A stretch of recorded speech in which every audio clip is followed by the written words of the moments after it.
Hello children, how are you? Hope good. This is Shah Khan and here I am with my first video for CBSE students on my YouTube channel Urban Learning Way UL Way. Some of my students were asking for it, demanding it that I make videos for CBSE students. I was reluctant to do it. I am reluctant to do it. It's really tough for me to post videos at regular fixed time intervals. Even with the ICC videos that I posted, I have not been able to do it. But again, on this insistence of the students, I am here posting my videos for CBSE students. Okay, this time hoping that I do a better job than what I did last time around, and hoping that the frequency is good. Like at the outset, I'd like to tell that there's good content available on the net for CBSE students. What I would like to do is, what I would like to achieve through my video is to make some real good value additions. Make some real good value addition for the students who watch my videos. With that very brief introduction, I'll get started. One more thing, I would like to make, I want to make maths and science videos, but because of the poor commitment that I have, I hope that because of poor commitment, I'm not making it. Like, I hope that in the future, when other things can take a back seat and this can take precedence, I'll definitely make videos on maths and science. Okay, so today I am starting with civics, democratic politics of class 10. And the chapter that I'm doing is the first chapter, power sharing. This chapter is important because it helps you understand that democracy is about sharing of power. And that this is what makes it the best form of ruling or running a government.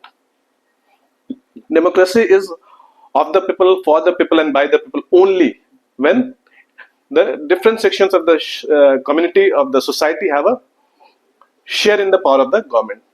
And how this works out on the ground, how this plays out on the ground, is explained through two case studies of Belgium and Sri Lanka in the book. The concept that is explained in the chapter is, if the different sections of the society, different communities all the different communities in the country, if they feel that they are a shareholder in the government, they have a stake in the government, then there will be stability, and this will lead to prosperity all around. All the indices of development will show good numbers. Health, nutrition, wealth, etc., etc., etc. All those will show real good numbers. Okay. What else is explained in this chapter is that the sharing of power between different wings of government, that is the legislature, executive, and the judiciary, if it is done in an efficient manner, that helps in the smooth functioning of the government. Okay, so let's come to Belgium now. Okay, Belgium is a small country in Europe. It's surrounded by France in south and east part, by Luxembourg in the southern part. Okay, let me tell you that please don't laugh if at my maps. If you feel like laughing, just control yourself, because if you start you'll hold your tummy and start laughing the whole day and won't stop. So try to control your laughter and focus on this, right? Because I'm very bad at maps. So France is surrounded in the south and east Belgium is surrounded by France in the south and east. Okay, Luxembourg in the southern part, Germany in the west, Netherlands in the parts of west. It's part of west here. Part of west. Germany is like this part. It goes like this. Netherlands, parts of west and northern part, and the rest of the northern part is surrounded by the North Sea. The population of Belgium is, the current population of Belgium is 1.20 crores. Okay, 1.20 crores. You have to go by the figure given in the book, which is about a crore or more than a crore, I suppose. Okay, this is the current population. Now, this population is half the population of Haryana, which is not a very big state in our country, right? Okay. So why these figures? These figures and the geographical demographics help you make a mental picture of the country, which will help you understand the concepts in a better way. Now, the ethnic population of Belgium, which is very important. 59% of the country's population live in the Flemish region and speak Dutch. There are four major regions in the country, Flemish region, Wallonia region, the Brussels capital region, and the German-speaking language.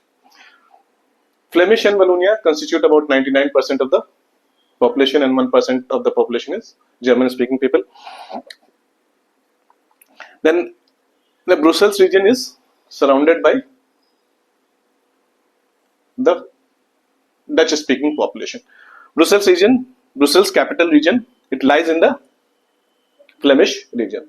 Okay, so 59% of the country's population lives in Flemish region and speaks Dutch. They are Dutch speakers. Okay, 40% of the country's population, they live in Wallonia region and are French speakers. Let me state this again.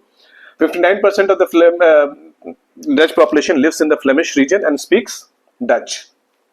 40% of the country's population lives in the Wallonia region and they are French speakers.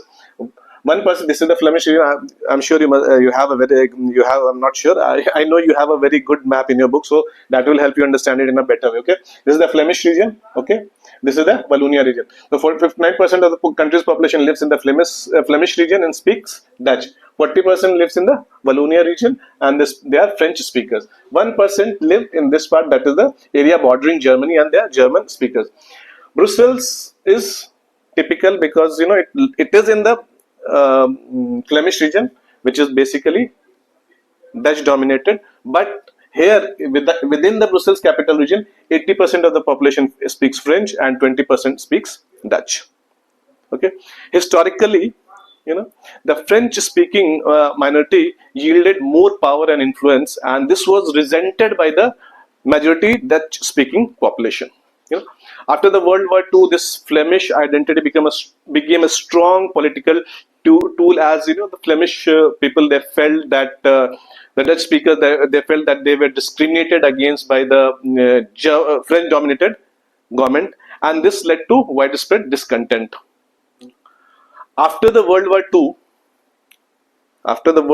King Leopold III, he took over the reign of Belgium, and he had this unitary structure, and the inefficiency of this unitary structure was exposed as there were widespread conflicts in the 1950s and 60s, and there were regional economic imbalances also. We know that the French speakers were more powerful. Okay, so there were widespread conflicts and there was regional economic balances. The problem in the Brussels capital region was more pronounced because the country was a Dutch country, had a Dutch majority, Dutch speaking majority. The country had a Dutch speaking majority, but whereas Brussels had a French speaking majority. Okay, so this was about Belgium. Now let's come to another country, and this country is our neighbor only, Sri Lanka. Okay, the shortest distance between Sri Lanka and India is 30 kilometers across the Park Strait. Okay, shortest distance is 30 kilometers across the Park Strait. Across the Park Strait.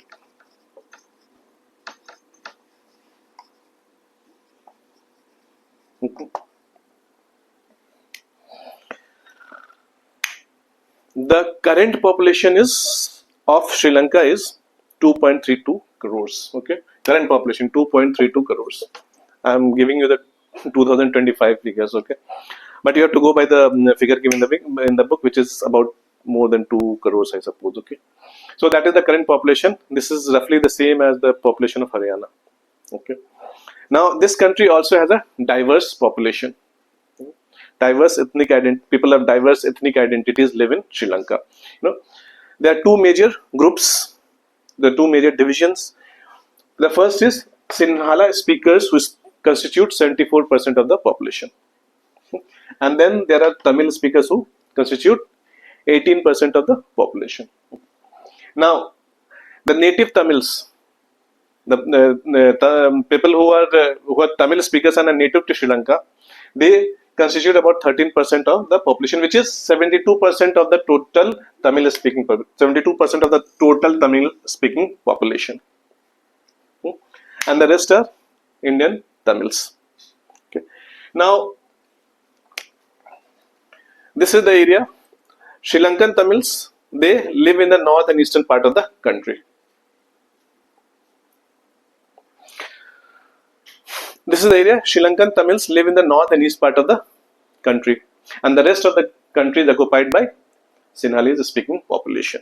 You know, the Indian Tamil, they are spread in 4 or 5 major pockets in the south and one pocket in the north. Where the Muslim population, they are spread out in small pockets across the country. So what do we see here? We see here two countries which have totally different ethnic identities. Countries with totally different ethnic populations living together, and obviously this creates a problem. We'll have to try and understand that this is a situation where if the majority community tries to enforce its will on the minority community, what is going to happen? It is going to lead to anarchy. It's going to lead to chaos.